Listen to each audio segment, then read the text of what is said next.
એક દશક પહેલા વર્ષ 2015માં ગુજરાતભરના પાટીદાર સમાજના યુવાનોએ પોતાની પીડા અને પોતાની માંગણીઓ સરકાર સુધી પહોંચાડવા માટે પાટીદાર અનામત આંદોલનના નામથી એક આંદોલન કર્યું. સમાજના મારા સહિત લાખો કરોડો યુવાનોની એવી માંગણી હતી કે પાટીદાર સમાજના પાછળ રહી ગયેલા આર્થિક રીતે અને ગ્રામ્ય વિસ્તારોમાં રહેતા યુવાનો યુવતીઓને શિક્ષણ અને રોજગારની તકોમાં અન્યાય થઈ રહ્યો છે અને માટે પાટીદાર સમાજને અનામત આપવા બાબતે કંઈક વિચારવું જોઈએ. આવી માંગણી સાથે પાટીદાર અનામત આંદોલનની શરૂઆત થઈ.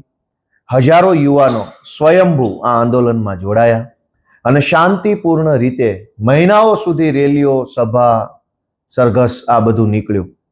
કોઈ પણ જાતની હિંસા નહીં, કોઈ પણ જાતનો ઉશ્કેરાટ નહીં, માત્ર પોતાની વ્યાજબી વાત વ્યાજબી રીતે શાંતિપૂર્ણ રીતે સરકાર સુધી પહોંચાડવામાં આવતી હતી. અને જીએમડીસી ગ્રાઉન્ડ ઉપર એક વિશાળ જનસભાનું આયોજન કરવામાં આવ્યું હતું અને આ સભાની અંદર શાંતિપૂર્ણ રીતે કરોડો લોકો પાટીદાર સમાજના જોડાયા અને આ શાંતિપૂર્ણ સભા પૂરી પણ થઈ. શાંતિપૂર્ણ રીતે પૂરી થયેલી સભામાંથી લોકો જ્યારે પાછા જતા હતા, પાટીદાર સમાજના આગેવાનો, યુવાનો, વડીલો, ત્યારે એમની ઉપર લાઠીચાર્જ કરવામાં આવ્યો. જીએમડીસી ગ્રાઉન્ડ ઉપર લાઠીચાર્જ પછી ગોળીબાર કરવામાં આવ્યો અને 14 જેટલા પાટીદાર સમાજના નિર્દોષ વ્યક્તિઓને ગોળીઓ મારી દેવામાં આવી. ગુજરાતના ઇતિહાસની સૌથી કલંકિત ઘટના આ પાટીદાર આંદોલન દરમિયાન ગોળીઓ મારી એ ઘટના બની છે. સરકાર ઉઠીને ગોળીઓ કેવી રીતે મારી શકે? આ કોઈ અંગ્રેજો નથી, આ કોઈ ભારત પાકિસ્તાનનું યુદ્ધ નથી. આ આપણા જ દેશના, આપણા જ રાજ્યના, આપણા જ પોતાના યુવાનો છે, જે યુવાનો ક્યારેક ભાજપ માટે ચૂંટણીઓમાં કામ કરતા હતા, ભાજપનો પ્રચાર કરતા હતા, બૂથમાં બેસતા હતા. એવા જ લોકો ઉપર ભાજપની સરકારે ગોળીઓ ચલાવી, જાણે કે બે દેશ વચ્ચે યુદ્ધ થઈ ગયું હોય. એ વખતના નેતા, હાલના ભાજપના ધારાસભ્ય હાર્દિક પટેલ સહિત હાલના ભાજપમાં જોડાયેલા બધા જ આંદોલનકારીઓએ એક સ્વરે એવું કહેતા હતા કે જનરલ ડાયરના ઈશારે આ ગોળીબાર કરવામાં આવ્યો છે. મુખ્યમંત્રી આનંદીબેન હતા, નીતિનભાઈ હતા અને સમાજ એવું માનતો હતો કે કદાચ સમાજના નાતે મુખ્યમંત્રી કે નાયબ મુખ્યમંત્રી આવું કામ ન કરે, કંઈ પણ ઘટના બને, પણ સમાજના દીકરા દીકરીઓ ઉપર ગોળી ચલાવવાનું કામ નીતિનભાઈ કે આનંદીબેન કરે નહીં, આવું માન્યતા એ વખતે હતી. અને આજે 10 વર્ષ પછી નીતિનભાઈ પટેલે એ વાતનો ખુલાસો કર્યો છે. નીતિનભાઈ અમારા સમાજના પીઢ આગેવાન છે, અમારા સમાજના નેતા છે, એમણે અમારા સમાજને ખૂબ નેતૃત્વ પૂરું પાડ્યું છે. પહેલા તો હું એમનો આભાર માનીશ કે કંઈ વાંધો નહીં, મોડા તો મોડા, પણ સત્ય કબૂલ્યું અને સત્ય સમાજની સામે મૂક્યું એ બદલ નીતિનભાઈ સાહેબને હું આભાર માનીશ. કે સત્ય તો સત્ય છે, 10 વર્ષ વહેલા કે 10 વર્ષ મોડા લોકો સમક્ષ આવ્યું કે આ ગોળીઓ મારવાનો આદેશ દિલ્હીના જનરલ ડાયરે કરેલો. હાર્દિક પટેલ એ વખતે ખૂબ કહેતા હતા અને તમામ આંદોલનકારીઓ કહેતા હતા કે જનરલ ડાયરના ઈશારે આ ગોળીઓ મારવામાં આવી. આ જનરલ ડાયર કોણ? 10 વર્ષે હજુ પાટીદાર સમાજને અને ગુજરાતને આનો જવાબ કેમ નથી મળ્યો? નીતિનભાઈ પટેલ પાસે આજે જવાબ નથી, આનંદીબેન પટેલ પાસે જવાબ નથી કે જનરલ ડાયર કોણ? કયા જનરલ ડાયરે પટેલના દીકરા ઉપર ગોળીઓ ચલાવવાનો આદેશ આપ્યો? હું આજે આખા ગુજરાતના પટેલ સમાજને વિનંતી કરું છું કે આ જનરલ ડાયરને ઓળખો. એ વખતે મુખ્યમંત્રીને ખબર નહીં, નાયબ મુખ્યમંત્રીને ખબર નહીં, ગૃહમંત્રીને કદાચ ખબર નહીં, તો મુખ્યમંત્રીની જાણ બહાર પોલીસ ઇન્સ્પેક્ટર કે એસપી કે આઈજીની હિંમત છે ગોળીઓ ચલાવવાની?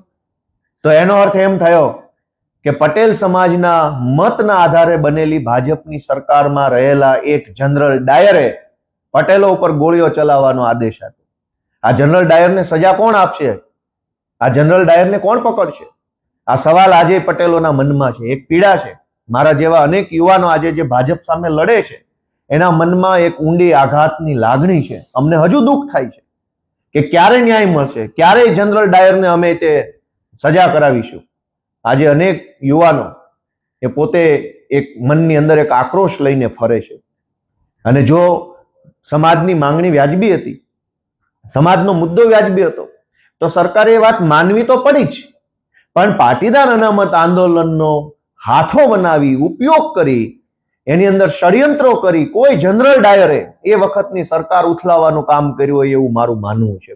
એટલે જનરલ ડાયરે નિર્દોષ યુવાનોને ગોળીઓ મરાવી, જનરલ ડાયરે પાટીદાર અનામત આંદોલનનો દુરુપયોગ કર્યો અને આ જનરલ ડાયરે આખા ગુજરાતને ડિસ્ટેબિલાઇઝ કરવા માટેનું કામ કર્યું છે. એ ગુજરાતની જનતા હવે જાણી ચૂકી છે. નીતિનભાઈએ કાલે કબૂલ્યું પોતાના ઇન્ટરવ્યુમાં જાહેરમાં કે નીતિનભાઈએ એસપીને ફોન કર્યો તો એસપી એમની વાત માનતા નહોતા. એસપીની આવી ઓકાત, એસપીની આ હિંમત કે સરકારના નાયબ મુખ્યમંત્રીને પણ ગાંઠે નહીં. એનો અર્થ એમ થયો કે આ સરકાર એ વખતે પણ અને ત્યારથી લઈને આજ સુધી ખાલી કહેવા પૂરતા નામના મોહરાઓ જ છે.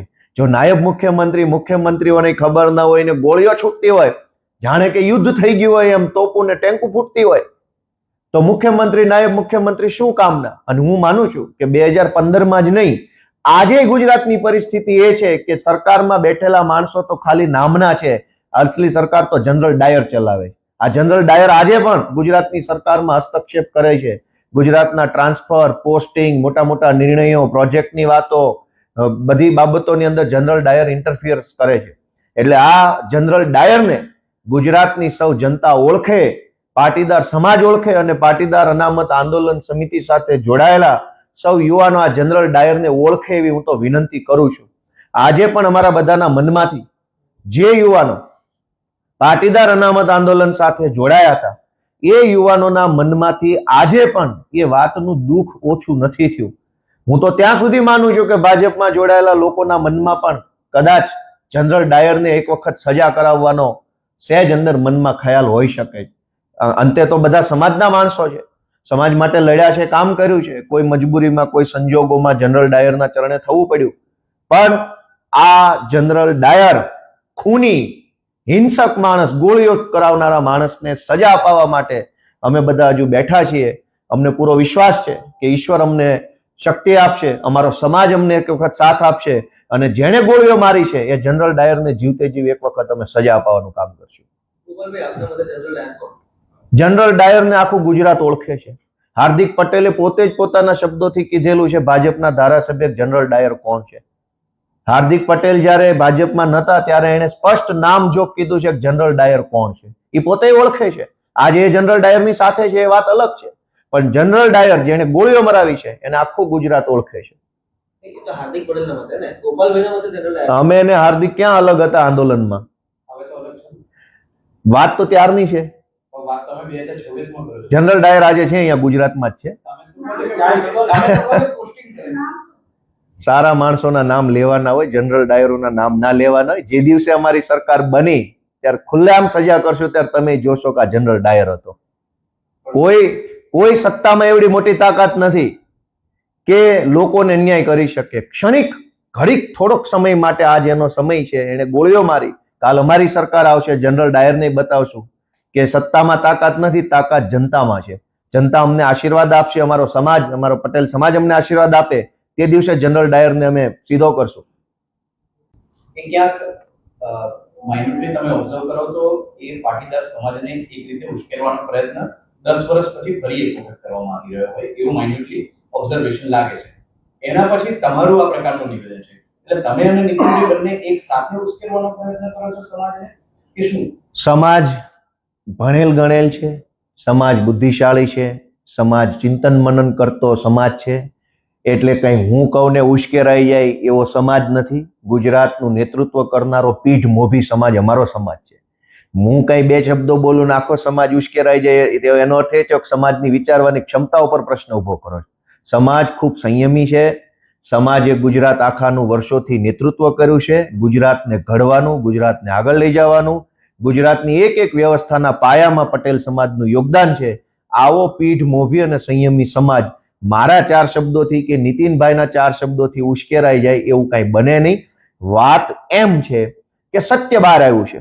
જે મુદ્દો હાર્દિક પટેલ, અલ્પેશ કથિરિયા, ગોપાલભાઈ ઇટાલિયા, વરુણ પટેલ આ લોકો 2015માં કહી રહ્યા હતા કે જનરલ ડાયરે ગોળીઓ મરાવી છે, જનરલ ડાયરના ઈશારે હિંસા થઈ છે, જનરલ ડાયરે સરકાર ઉથલાવવા માટે આ ષડયંત્ર કર્યું છે, એવું અમે 10 વર્ષ પહેલા કહેતા હતા.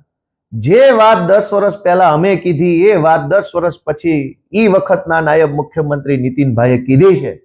તો હું એમ માનું છું કે આ સત્ય બહાર લાવવાની બાબત બની છે અને સમાજની નજર સામે હવે બધી ઘટના આવી ચૂકી છે. શું આજે પણ હાર્દિક પટેલ અને ગોપાલ ઇટાલિયા એ જ છે? સમાજના નાતે તો એક જ રહેવાના છે. કોઈ પણ માણસ હોય, જ્ઞાતિથી મોટો કોણ છે? સમાજથી મોટું તો કોઈ બનવાનું નથી. ધારાસભ્ય બની જાય કે મંત્રી બને, શું ફરક પડે? સમાજના નામે દરેક માણસ સમાજ સાથે રહેતો હોય છે. હું અમારા સમાજ સાથે છું, ગુજરાતના લોકો સાથે છું, અને જ્યાં કઈ સમાજનો વિષય હશે ત્યાં અમે બોલશું. અમે કોઈ જનરલ ડાયરથી કઈ ડરી જવા વાળા માણસો નથી. અમે તો લડનારા માણસો છીએ. ઓકે.